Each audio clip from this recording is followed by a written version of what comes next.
is coming soon. Good morning, youth. Brother Dylan Craft here. I hope you enjoyed Brother Dangerfield last week. This week we have another guest. You may know this sister. She is an expert in her field. So check it Good out. morning. Thank you, man, for joining us on this afternoon. We are just delighted to have another expert who will come in and share some insight around what's going on in the world. Go ahead. I just said your name, but I know some of the kids may not know what you do, Sister Deidre. So I would love for you to share that with the kids as well. Hey, Southside Youth. I am Sister Deidre Frazier. I have been working with you guys sometimes. So a lot of you guys know me, but some of you guys who don't know me, I'm Sister Deidre Frazier. And when I'm not at church working with you guys, I actually am a psychologist in my other life. So I work with children, I work with kids, I work with families, and I just kind of help them with any types of problems that they're having to learn how to work through their feelings and solve their problems in a healthy way. Wow. How long have you been doing this, Sister Deidre? I have actually been doing this for 12 years. And I actually started off, I was working in schools. So I was working in elementary schools, junior high, high schools. And then after working in the schools for maybe 5 years, and I went out and I opened up my own office. So now I have an office where people can come and talk to me privately. Wow. Wow. That's awesome. So you guys, you see, this is we got some great resources around the church, and Sister Deidre is definitely one of those guys. So I just wanted to bring you in, Sister Deidre, and just help us with the kids. We've been talking about spiritual emotional intelligence for a few weeks now, probably a few months now. And I just want to lean on your expertise, right? Because we are, like I said before, we are sitting in four of the biggest traumatic events in history. With the climate change and the things that were going on, had 4 hurricanes just to hit the Gulf Coast this year, the recession, racial tensions are going on, and then this crucial pandemic. So what can you just give the young people some advice on around dealing with some of those issues? And are those issues, would they affect young people? Well, actually, I think that's a great question. I'm glad that you guys are having this series. It's very helpful to learn as a little kid how to deal with your emotions so that when you grow up as an adult, you'll already kind of have those skills. So in regard to, just the stress of everything that's been going on, I actually do believe that, this is a more emotional time for a lot of kids, just in general with everything that's going on, because one of the things that we know is that kids really thrive off of routine and kind of knowing what to expect, knowing what their schedules are going to be. Even adults, like, we thrive off of knowing what our routines are. But now there's been like a sudden change in our environment, and it could be very stressful. In today's society, the sudden changes that are occurring right now, they're so vast and they're so widespread that we're all actually experiencing these effects at the same time. So this is something that most of us have never really experienced in our lifetimes. Like you're saying, we have a pandemic going on, we have racial conflicts, we have economic stress, all types of things. And so most of the time when we experience a change, it's like a personal thing. Like maybe we moved to a new city, or like maybe we changed schools, or maybe our parents went through a divorce, or our dog died, or anything. Like it's mostly like a personal thing that stresses us out. Yeah. But now it's like a collective like stressor that's happening in the whole entire world at the same time. So this can definitely take our stress to a whole nother level. Wow. And I love the way you put it, that it's individuals, it's a collective stressor versus an individual. So some of the kids are not used to communicating, and especially parents. And I'm gonna just put it out there, our culture is not used to allowing kids to just have open dialogue. So talk to me, how important is that? Because not only are the 4 big stressors we talked about, but also, with social media can be a big thing with kids going on right now. So, and then not even having their classmates and friends to talk to on a regular basis. Like how can we open up those doors of communication for the kids to be open, and then for the parents to be open as well?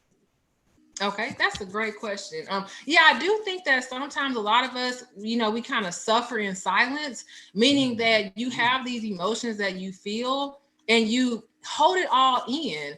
And when you hold things in, for such a long time, I kind of think of it as like, like a bottle. Like when it's like, let's say you have like a water bottle and you keep filling it up, filling it up, filling it up. And eventually, like when you put that next drop in it, it's gonna overflow because it just can't hold anything else. Like it's too much in there. So that's kind of how our emotions are sometimes. Like we feel that they get filled up, and we don't pour them out. We don't talk about it. We don't express it. So eventually they come up, so fast that they just kind of explode. And I think you even kind of gave an example, maybe on Sunday about, shaking up a soda bottle or something like that, a soda can. And like when you shake it up, and then you open it, finally everything just kind of bursts out. Yeah. So it's very important that we learn how to communicate. And a lot of times, when I talk to people, they feel like expressing themselves, it like makes them weak, or it makes them like, like something's like wrong with them because I feel sad or I feel hurt or somebody hurt my feelings or something like that. So they think that I'm not supposed to feel like this because I'm supposed to be tough, or, I'm supposed to be able to like, deal with it. And so then they feel like they're just supposed to hold it all in because that makes them stronger. Yeah. And actually that's not true at all. When you express and you communicate, you empower yourself to be able to get your needs met and advocate for yourself. So communication is a very, very positive thing. And we all need to learn how to express ourselves better. Is there a way that we can like practice that? Because I mean, I know that's kind of not like a regular thing that we do. Like, how can we practice that? Like, what does it look like without being like, I guess not the word, not too forthcoming, but without being uncomfortable, I'll say. Okay, that's a really good question. Okay, so some of us who are not maybe like open and, just kind of talking about our feelings all the time, a good way to start is privately, maybe by like journaling. That could be a great activity. Even young kids as early as 7 or 8 years old, as soon as you really can learn how to write, you can start writing your feelings out.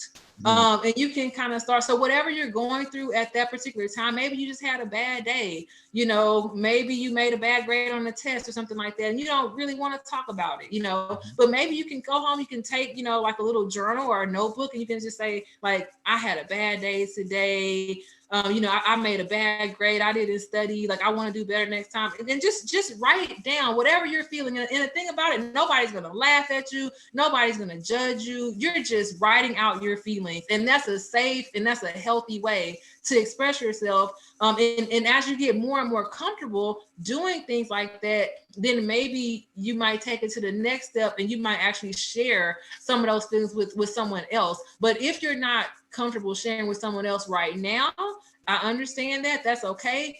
At least share, at least just get it out. So journaling is a good way to get it out. Also, too, praying. So we have somebody who's always listening to us, who is always there on our side, just waiting to hear what we have to say. He's always, and that is God, you guys. And you guys all know that we've been talking to you guys about God since y'all were little bitty babies. Use him. He's your father. He's there. He wants to help you. So whenever you have anything that you want to say, if you can't tell anybody else, tell it to God. And when you can start using those skills as a young person, when you grow up and you're an adult, you'll already know how to do it. You'll know how to pray. You'll know how to talk to God, because guess what? You've been practicing this since you were like 4 and 5 years old. So this is nothing new to you. And you have that constant tool that's always there with you. And that's something that a lot of people in the world don't have. That's awesome. I thank you. I was just cheering for you for tying that in. But here's a question I got to ask this, and we got a few minutes left. Like, and I talked about this a little bit Sunday. Like, sometimes we think that God is not going to respond, kind of like if I went to Dr. Frazier and she's going to respond right back to me. Like, how important is it for a young person to develop that ear for God if we're going to take that route as far as, well, we have to take that route as Christians, but take that route as far as bringing our cares to God? Like, how important is it to, I know you can speak on this, to just be patient and wait for God?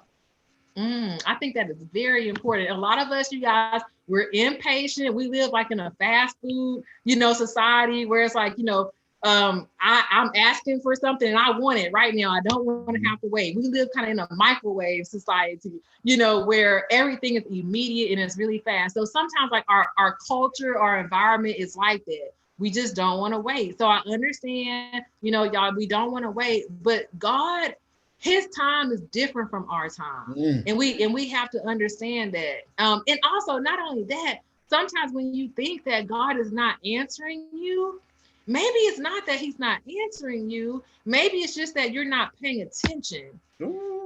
There's things all around us every single day that God is trying to show us. There are things that he's trying to reveal to us. And if we can only open our eyes and see it, we will understand that sometimes he's answering our prayers right in front of us, and we just don't even realize it. And so in order for us to realize that and to understand what God is trying to say to us, we have to study, we have to understand him, we have to understand his word, and we have to understand how he speaks to us so that we don't miss it.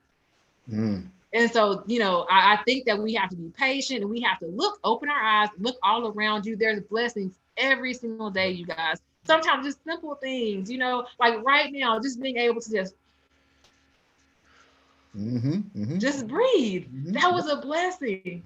It's some people who they don't have that ability to do that. They're on a ventilator or something like that. They're on a ventilator right now with everything going on with COVID and different things like that. So just to be able to breathe, to be able to live, to be able to, connect with each other. Now, even we're not seeing each other, but we're connecting. We still have our church family. We still have our friends. And that sometimes God is sending us those people to be in our lives, to listen to us and to connect with us. And if we don't use them, if that's his way to help you and you don't use it, that's on you. Amen. Well, Sister Deidre, this was awesome. I know we only spend a few minutes, but I know we can talk about this all day long, and you have a passion for this. I just want to thank you so much. And I know the youth are thanking you. Prayerfully, they can gain some more insight and some more habits around what we talked about tonight.